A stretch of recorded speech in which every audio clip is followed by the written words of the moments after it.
بسم اللہ الرحمن الرحیم۔ طبرستان میں ایک ظالم بادشاہ تھا۔ شہر کی دوشیزہ لڑکیوں کی آبروریزی کرتا تھا۔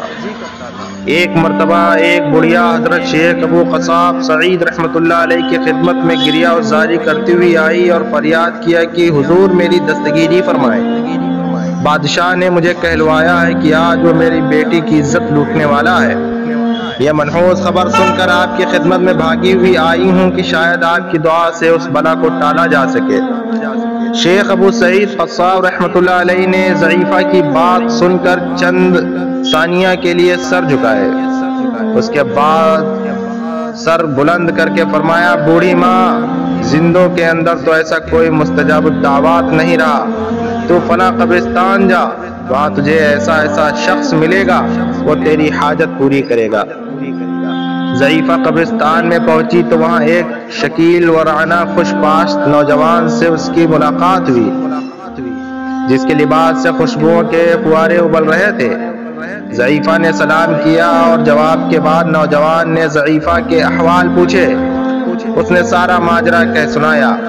نوجوان نے ضعیفہ کی پوری بات غور سے سننے کے بعد ضعیفہ سے کہا، تو پھر شیخ ابو سعید کی خدمت میں جا اور ان سے دعا کے لیے کہہ، ان کی دعا قبول ہوگی۔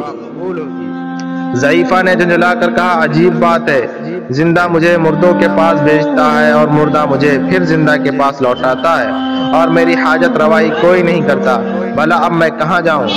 نوجوان نے پھر ضعیفہ سے کہا، تو شیخ ابو سعید کی خدمت میں جا، ان کی دعا سے تیرا مقصد پورا ہوگا۔ ضعیفہ پھر شیخ ابو سعید کے پاس آئی اور سارا واقعہ سنایا۔ شیخ ابو سعید نے سر جھکایا اور ان کا جسم پسینہ سے شرابور ہو گیا، پھر ایک چیخ ماری اور منہ کے بل گر پڑے۔ اسی لمحہ شہر میں شور و ہنگامہ کی آواز بلند ہوئی۔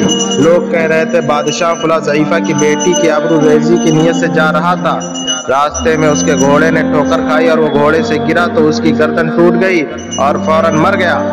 اس طرح شیخ کی دعا سے اہل شہر سے یہ بلا ٹل گئی۔